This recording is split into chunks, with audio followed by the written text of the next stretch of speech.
कौशलपुर नाम के नगर में राजा हर्षदेव का राज था। वो बहुत ही प्रतापी और दानी थे, लेकिन धर्म के प्रति उनकी आस्था इतनी ज्यादा थी कि बहुत सारे लोग उनसे परेशान हो जाया करते। दरअसल राजा हर्षवर्धन भगवान विष्णु के पुजारी थे और हर एकादशी को व्रत रखा करते थे। वो खुद तो व्रत रखते ही साथ ही अपने महल के सभी लोगों से भी व्रत रखवाते। आज एकादशी के मौके पर पूरे नगर में जनता के बीच फल का बंटवारा किया जाए। जी महाराज, जैसी आपकी आज्ञा। हर एकादशी को राजा हर्षदेव ऐसा ही किया करते। यहाँ तक कि वो अपने महल में पलने वाली गायों को भी एकादशी के दिन चारे की जगह फल ही दिया करते। शुरुआत में जिन्हें इसका कारण नहीं पता होता, वो राजा से सवाल पूछ लेते। क्षमा करें महाराज, मेरे मन में एक सवाल है, अगर आपकी आज्ञा हो तो पूछ लो। हाँ, क्यों नहीं, बेझिझक आप मुझसे कोई भी सवाल पूछ सकते हैं। महाराज, अपने साथ साथ आप अपने महल के लोगों से भी एकादशी का व्रत करवाते हैं, ये बात तो ठीक है, लेकिन इस जानवर से, मेरा मतलब गाय से भी एकादशी व्रत का पालन करवाना मेरी समझ से बाहर है। हम इंसान तो धर्म कर्म को जानते और समझते हैं, लेकिन गाय को इन सब का क्या ज्ञान। इसलिए मैं इनसे भी व्रत करवाता हूँ ताकि इन्हें भी भगवान का आशीर्वाद प्राप्त हो सके। राजा एकादशी व्रत के अलावा तुलसी माता की भी पूजा बड़े मन से किया करते, क्योंकि उन्हें इस बात का अच्छे से एहसास था कि भगवान विष्णु को तुलसी प्रिय है और विष्णु भगवान के साथ माता तुलसी की पूजा का फल दोगुना बढ़ जाता है। यही नहीं, जिस किसी पर भी माता तुलसी की कृपा बनी रहती है, वो व्यक्ति जीवन भर सुखी रहता है। राजा तुलसी के पौधे में जल चढ़ाते हुए कहते हैं, ओम भूर्भुवस्वः तत्सवितुर्वरेण्यं भर्गो देवस्य धीमहि धियो यो न प्रचोदयात्। महाराज की जय हो। कहो, क्या बात है? महाराज, द्वार पर एक गरीब व्यक्ति फटेहाल स्थिति में आया हुआ है और वो आपसे मिलने की जिद कर रहा है। ठीक है, बुलाओ उसे। कुछ देर के बाद सेनापति उसे लेकर आता है। प्रणाम महाराज। महाराज, मेरा नाम बिरजू है, मैं बहुत गरीब हूँ और कई दिनों से भूखा भी। कृपया कर आप मुझे कोई काम दे दें ताकि मैं अपना जीवन यापन कर सकूं। क्या काम कर लेते हो तुम? महाराज, मैं लकड़ी का काम बहुत अच्छे से करता हूँ, लेकिन आप मुझे किसी भी काम के लिए रख लीजिए, मैं कुछ भी कर लूंगा। ठीक है, तुम कल आना, क्योंकि आज एकादशी है। आज के दिन ना तो मैं भोजन करता हूँ और ना ही महल में किसी को भोजन करने की इजाजत देता हूँ। महाराज, मुझे आप आज भले ही कुछ ना दें, लेकिन अपनी पनाह में रख लीजिए, आपकी बहुत मेहरबानी होगी। ठीक है, अगर ऐसा है तो तुम रह सकते हो। बिरजू महल में रह तो गया, लेकिन भूख के मारे उसकी हालत खराब थी। ऐसे में परेशान होकर वो राजा के पास गया और कुछ खाने को मांगने लगा। महाराज, मुझे क्षमा करें, मैं भूखे पेट नहीं रह पा रहा हूँ, कृपया करके मुझे कुछ खाने के लिए दे दीजिए, भूख के मारे मेरी जान निकली जा रही है। बिरजू को भूख से परेशान देखकर राजा हर्षदेव ने महल के रसोइये से कहकर उसे कुछ फल दिलवा दिया। आपका बहुत बहुत धन्यवाद महाराज। फल खाकर बिरजू की भूख कुछ देर के लिए तो शांत हो जाती है, लेकिन फिर कुछ घंटों के बाद उसकी भूख और तेज हो जाती है और भूख की वजह से उसे चक्कर तक आने लगते हैं। ऐसे में परेशान होकर वो फिर से महाराज के पास जाता है। महाराज, अब क्या हुआ बिरजू, क्या तुम्हें अब भी भूख लग रही है? हाँ महाराज, मैं भूखा नहीं रह सकता। मैंने कोशिश तो बहुत की, लेकिन भूख के मारे मुझे चक्कर आ रहे हैं। महाराज, आप मुझे कुछ अन्न दे दीजिए, मैं महल के बाहर जाकर खेत में भोजन पकाकर खा लूंगा। ऐसा करने से महल में भोजन ना बनने का आपका नियम भी नहीं टूटेगा और मेरी भूख भी शांत हो जाएगी। महाराज ने बिरजू की बात मान ली और अपने रसोइये से कहकर उसे दाल चावल इत्यादि दे दिया। बिरजू, तुम भोजन किए बिना तो नहीं रह पाए, लेकिन एक बात का ध्यान जरूर रखना कि भोजन बनाने के बाद खुद ही मत खा लेना, बल्कि पहले भगवान विष्णु को भोजन परोस कर भोग लगाना और उस भोग के साथ तुलसी दल रखना मत भूलना। ये लो तुलसी, इन्हें भोग लगाने के बाद ही स्वयं खाना। जैसी आपकी आज्ञा महाराज। बिरजू अन्न लेकर महल से दूर खेतों के बीच जाता है और ईंट पत्थर को जमा करके जैसे तैसे एक चूल्हा बनाता है और फिर लकड़ी जमा करके भोजन बनाने में जुट जाता है। बिरजू आग जलाते हुए कहता है, अरे मैं तो परेशान हो गया। इस पापी पेट ने मुझे किसी लायक नहीं छोड़ा। इतनी हवा चल रही है कि आग जल ही नहीं रही है। जैसे तैसे करके घंटों की मेहनत से बिरजू ने खाना पका लिया। तब उसे महाराज की बात याद आई तो उसने एक पत्ते पर भगवान विष्णु के लिए भोजन परोसा, साथ में तुलसी दल भी रखा और फिर भगवान को याद करने लगा। हे विष्णु भगवान, बड़ी मेहनत से मैंने भोजन बनाया है और आपके लिए परोस भी दिया है। अब कृपया करके जल्दी से आइए और अपने हिस्से का भोजन ग्रहण कीजिए ताकि मैं भी भोजन कर सकूं, क्योंकि मुझसे अब और भूखा नहीं रह जाता। बिरजू बार बार भगवान विष्णु से आने की गुजारिश कर रहा था। इधर भगवान विष्णु उसे देखकर मुस्कुरा रहे थे।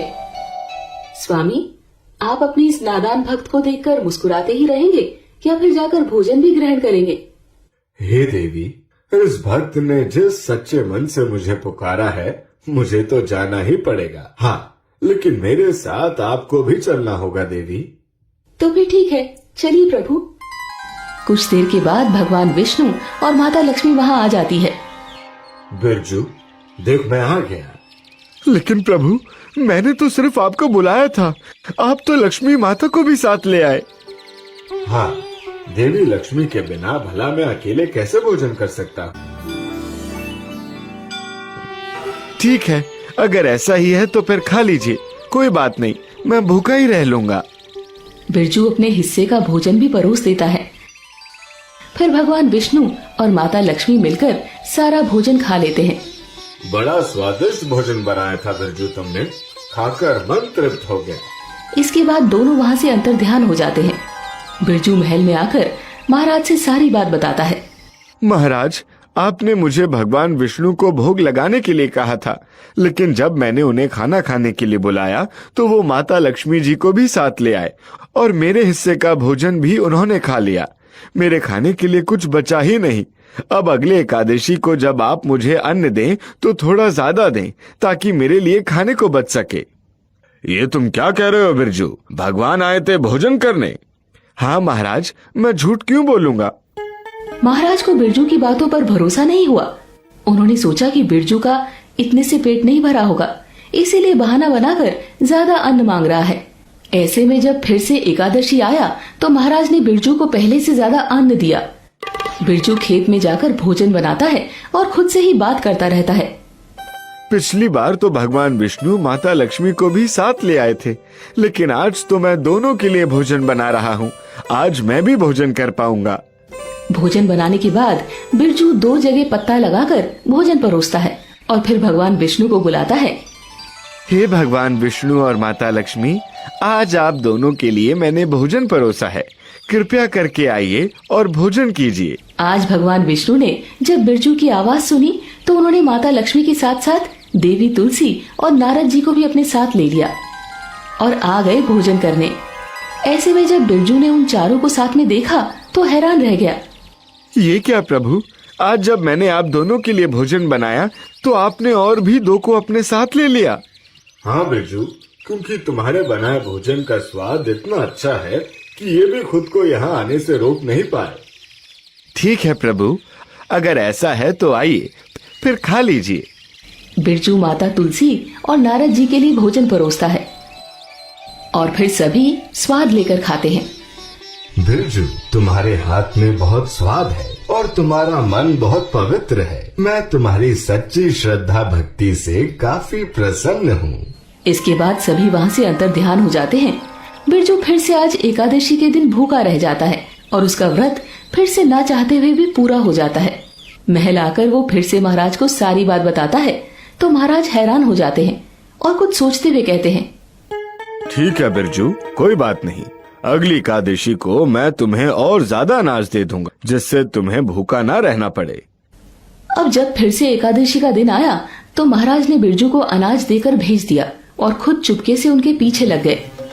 महाराज मन ही मन सोचते हैं, मैं भी तो देखूं, ये बिरजू इतना अनाज लेकर क्या करता है? वो मुझसे झूठ क्यों बोल रहा है? महाराज बिरजू के पीछे पीछे खेत तक जाते हैं और एक पेड़ के पीछे छुपकर सब देखने लग जाते हैं। बिरजू हमेशा की तरह चूल्हा जलाता है और भोजन बनाता है। भोजन बन जाने के बाद वो 4 पत्ते लगाकर उस पर भोजन परोसता है। इधर महाराज ये सब देखकर हैरान थे। अरे ये तो सच में भोजन परोस रहा है। इधर बिरजू भोजन परोसने के बाद भगवान विष्णु को बुलाने लगता है। हे भगवान विष्णु, माता लक्ष्मी, माता तुलसी और देव ऋषि नारद मुनि, कृपया करके आप सभी आइए और भोजन ग्रहण कीजिए। बिरजू का आह्वान सुनकर भगवान विष्णु, देवी लक्ष्मी, माता तुलसी, नारद मुनि के साथ साथ ब्रह्मा जी, माता सरस्वती, भगवान शिव और माता पार्वती को भी बुलाते हैं और फिर सभी मिलकर बिरजू के पास जाते हैं। बिरजू, देखो, आज तुम्हारे भोजन का आनंद लेने मेरे साथ कौन कौन आया है। अरे ये क्या प्रभु, आज तो आपने हद ही कर दी। लेकिन कोई बात नहीं प्रभु, आज महाराज ने मुझे ढेर सारा अनाज दिया है और मैंने सब बना लिया है। मैं आप सबको भोजन करवाऊंगा। बिरजू और पत्ता लगाता है और भोजन परोसता है। आइए प्रभु, आप सभी बैठ जाइए। इससे पहले कि भोजन ठंडा हो जाए, जल्दी से खा लीजिए। सभी भोजन करने लगते हैं। तभी वहाँ महाराज आ जाते हैं। बिरजू, तुम ये किससे बातें कर रहे हो और इतने सारे पत्ते पर तुमने भोजन क्यों परोसा है? महाराज, आप यहाँ आइए। ये देखिए, ये भगवान शिव, माता पार्वती, ब्रह्मा जी, माता सरस्वती, भगवान विष्णु, माता लक्ष्मी, देवी तुलसी और नारद मुनि भोजन कर रहे हैं। क्या बकवास कर रहे हो तुम? तुम्हारा दिमाग खराब हो गया है क्या? मुझे तो यहाँ कोई नहीं दिख रहा। भला भगवान तुम्हारे पास भोजन करने कैसे आ सकते हैं? मैं इतने सालों से इतने नियम से एकादशी का व्रत कर रहा हूँ, लेकिन आज तक तो भगवान ने मुझे दर्शन दिया ही नहीं। तो तुम्हें भला कैसे दे सकते हैं, जिसे पूजा पाठ का कोई ज्ञान नहीं? बिरजू सभी भगवान से कहता है, हे भगवान, ये क्या, आप सभी महाराज को क्यों दिखाई नहीं दे रहे हैं? बिरजू, क्योंकि तुम्हारा मन पूरी तरह से छल रहित और पवित्र है, इसलिए हम सब तुम्हें दर्शन देने आए हैं। नहीं भगवान, आप महाराज को भी दर्शन दीजिए। बिरजू के काफी आग्रह करने पर सभी भगवान महाराज को भी दिखने लगे। महाराज की आंखों में आंसू आ गए। भगवान, ये क्या, मेरी भक्ति में ऐसी क्या कमी रह गई थी कि आप सबने मुझे अपने दर्शन के काबिल नहीं समझा? तुम व्रत और पूजा पाठ तो करते हो, लेकिन उसमें तुम्हारा स्वार्थ छिपा है, जबकि बिरजू के मन में किसी तरह का कोई स्वार्थ नहीं है। उसका मन पूरी तरह से निश्चल है। प्रभु, मुझे क्षमा करें भगवान। आप सबके दर्शन पाकर मेरा जीवन धन्य हो गया। आज इस बिरजू की वजह से मैं भी आप सबके दर्शन कर पाया हूँ। बिरजू, मेरा आशीर्वाद सदा तुम्हारे साथ है। हाँ बिरजू, मैं भी तुम्हें आशीर्वाद देती हूँ कि चाहे परिस्थिति जैसी भी आए, तुम्हें भूखा नहीं रहना पड़ेगा। और मैं तुम्हें वरदान देता हूँ कि तुम जब भी मुझे सच्चे दिल से याद करोगे, मैं तुम्हारे पास आ जाऊंगा।